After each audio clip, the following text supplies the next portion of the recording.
So sure about that. Dr. Donna Alexander, the first question I must ask you as our county veterinarian, not our meteorologist, but you're going to play one right now. Where is summer? What's going on? Summer is coming, May 29th. She says that's the official date, but I don't know if the temperature is going to reflect that. But here is what is happening around the Chicago area, and I believe much of the country too. All the rain.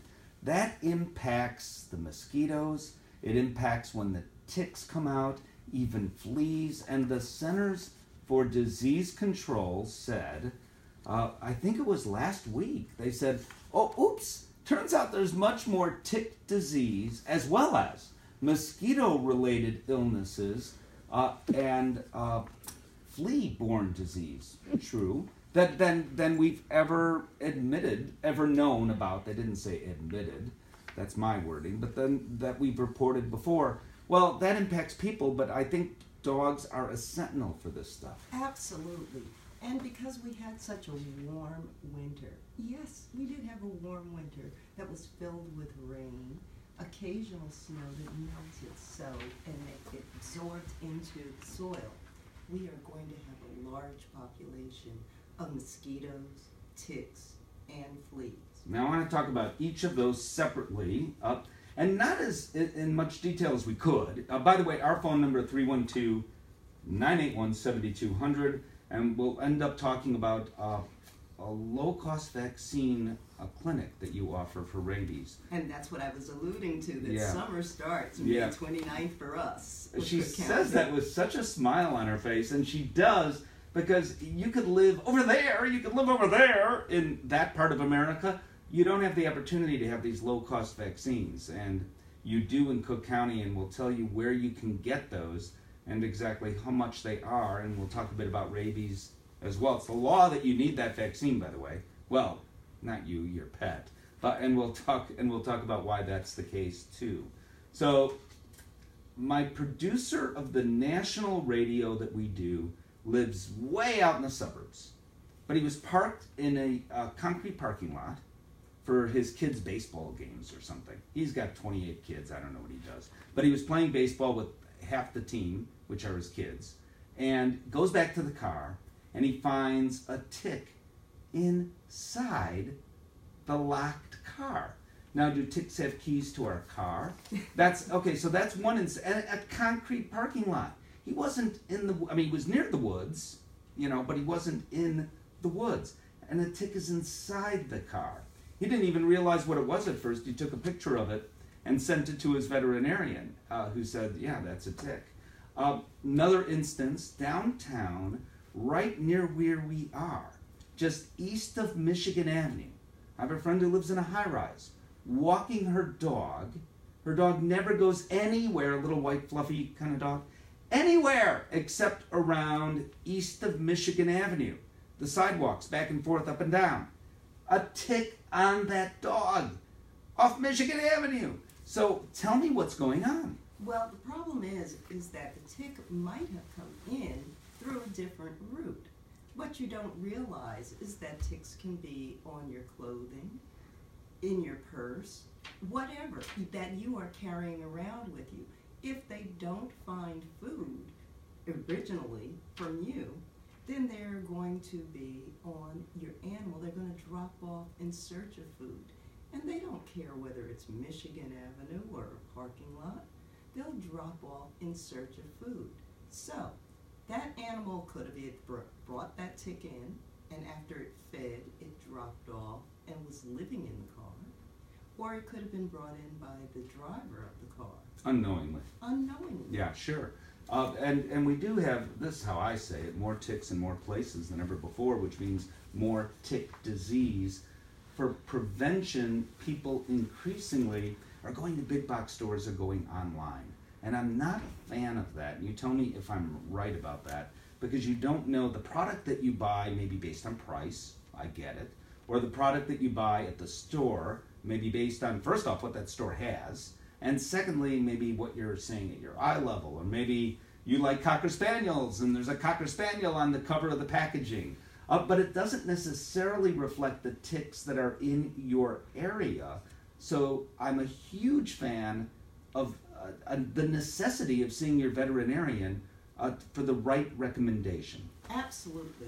You should see your veterinarian for the perfect prevention for ticks, fleas, and even mosquitoes now, because sometimes bulking it all together in a package that is sort of made for the USA does not cover what you are specifically seeing in your area.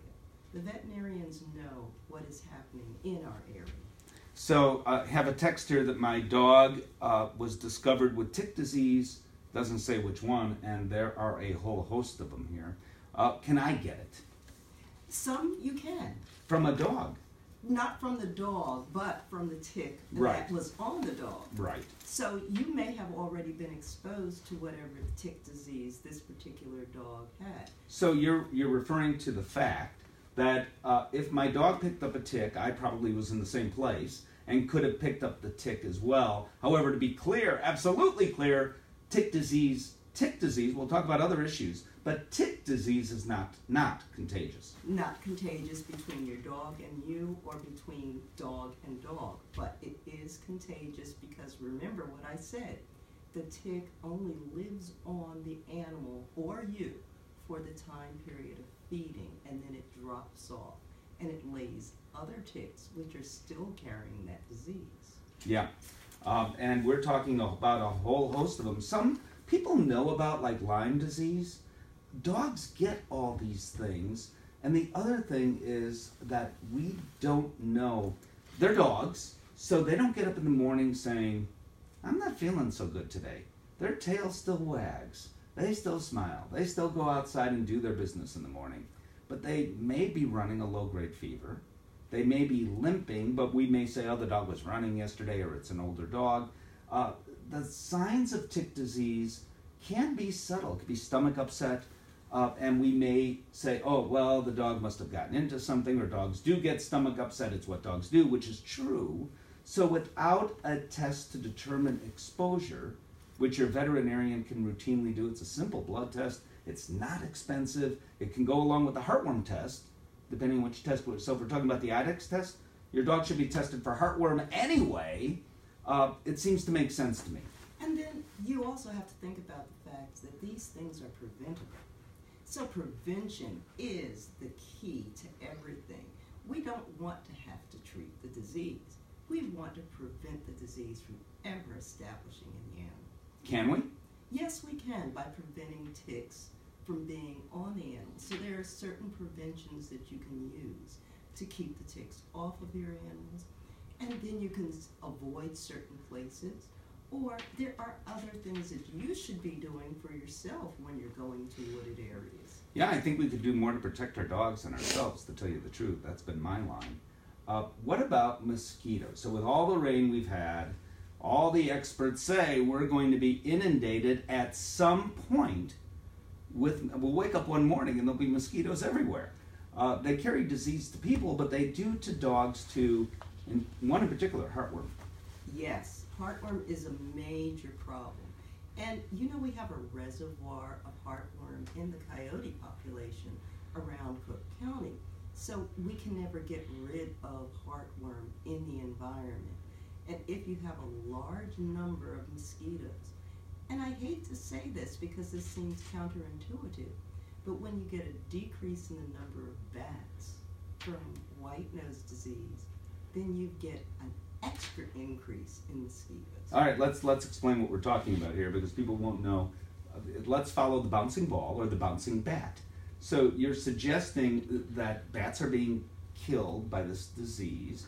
The more of that, the fewer the bats. The fewer the bats, the more mosquitoes? Yes, because do you know that one bat will eat between 1,000 to 3,000 mosquitoes per day? I did not know that. Yes. But did they use condiments? No, I don't think so. Oh. We need our bats. That's the thing, you know. And we're going to talk about rabies next, which is interesting in itself because bats can be an issue there. So bats carry rabies. Yeah. There you go. There is a segue. Yeah, I knew it. She is so good on the radio. I need to tell you about the Midwestern University Multi-Specialty Clinic in Downers Grove.